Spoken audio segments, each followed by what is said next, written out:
Informed youth makes a better democracy. धेरैजना नेपाली युवाहरू जो पहिला चाहिँ पोलिटिकल कन्भर्सेसन्समा इङ्गेज हुनुहुन्थ्यो होला, पार्लियामेन्ट ट्युन इन गर्नुहुन्थ्यो होला, आजकल ट्युन इन गर्न थाल्नु भएको छ। तर कतिवटा टेक्निकल नेपाली शब्दहरू चाहिँ अलिकति भारी लाग्न सक्छ, नबुझ्न सक्छ। त्यही भएर हामी टिमले मिलेर चाहिँ we've been creating this knowledge series.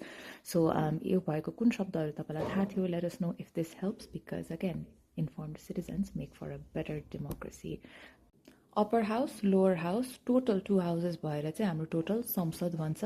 Upper हाउसलाई राष्ट्रिय सभा, तल्लो हाउस लोवर हाउसलाई प्रतिनिधि सभा भन्छन्, जसको हामी सदस्य हौँ। राष्ट्रिय सभामा 59 मेम्बर्स हुन्छ, जसबाट चाहिँ 56 इलेक्टेड मेम्बर्स हुनुहुन्छ र 3 चाहिँ नोमिनेटेड हुन्छ राष्ट्रपतिद्वारा, र उहाँहरूको टेन्युर चाहिँ 6 इयर्सको हुन्छ। तर only 1/3 members retire every 2 years.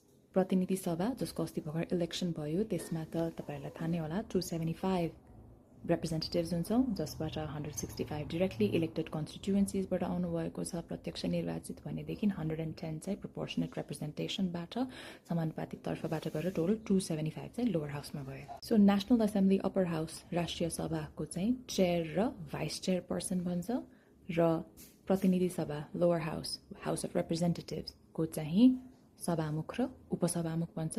Roles चाहिँ सिमिलर नै हुन्छ, जस्तो अध्यक्ष चेयर पर्सन इन द राष्ट्रिय सभा, which is the speaker in the प्रतिनिधि सभा।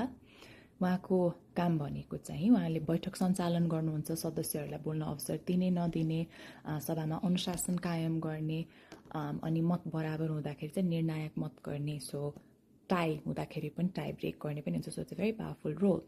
अनि भाइस चेयरपर्सन अथवा उपसभामुख इन द लोवर हाउस, एके उपसभामुख इन द लोवर हाउस चाहिँ उहाँ पनि they conduct sessions in absence of the chairperson or the speaker. What's interesting to note is for both houses, speaker or deputy speaker in the lower house, chair and vice chairperson in the upper house, उहाँहरू चाहिँ different party र different gender कै हुनुपर्छ। So that was Samsad. Now what is Samsad? So if Samsad is parliament, members of parliament are Samsad. असचेतक, and with every increasing day हामीले सचेतक AKA विपको चाहिँ इम्पोर्टेन्स अझ बुझिरहेको छौँ। So a whip as a person होइन, so सचेतक ज्यूहरूले चाहिँ के गर्नुहुन्छ भनेदेखि उहाँहरूले चाहिँ डिसिप्लिन इन्स्योर गर्नुहुन्छ, सेसन्स अटेन्ड गर्नुभयो भएन भनेर पार्टी मेम्बर्सलाई म्यानेज गर्नुहुन्छ, र कहिलेकाहीँ यो भोटिङ पनि पार्टी अनुसार गर्नुपर्ने भएकोले उहाँले चाहिँ त्यो पनि कोअर्डिनेट गर्नुहुन्छ। Now that is whip as a person, whip as a noun. Now whip as a verb, whip लागू गर्यो भनेको चाहिँ के हो भनेदेखि सचेतक ज्यूहरूले ल होल पार्टीले चाहिँ अब यही नै भोट गर्नुपर्छ है भनेर पार्टी पोलिटिक्स सिस्टम भएकोले चाहिँ कुनै कुनै कुराहरूमा चाहिँ विप जारी हुन्छ भनेको। You have to follow, we have to follow what the party tells us to do, because this is party politics. What's a संसदीय दल? सो से हामी राष्ट्रिय स्वतन्त्र पार्टीबाट क्यान्डिडेट्सहरू सबैजना धेरैजना भयौँ, अनि त्यसपछि इलेक्ट भएर हुन पुग्यौँ त त्यसबाट एउटा सबसेट हुन पुग्यौँ। सो कुनै पनि सेम दलका नेता इन पार्लियामेन्ट इज अ संसदीय दल। सो अफिस पनि यो संसदीय दलको सचिवालय भनेको चाहिँ राष्ट्रिय स्वतन्त्र पार्टीका एमपिज, इलेक्टेड एमपिजको अफिस भनेर बुझ्न सकिन्छ। त्यस्तै अरू पार्टीहरूको पनि संसदीय दल भनेर चाहिँ हुन्छ।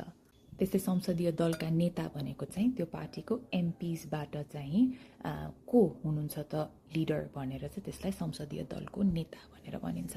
प्रतिपक्ष is any political party that is not in government as in the executive part of government. Opposition चाहिँ प्रतिपक्ष भइहाल्यो। यस्तो नलेज सिरिजहरू कस्तो लाग्छ, do let us know in the comments below. अनि अर्को कुन वर्ड्सहरू तपाईँहरूलाई के हो, कस्तो कन्फ्युजिङ लाग्छ, पार्लियामेन्ट सेसन्स ट्युन गरिरहनु भएको छ कि छैन, beyond the short clips engage हुनु भइरहेको छ कि छैन for this government that we, that you fought for भनेर डु लेट अस नो।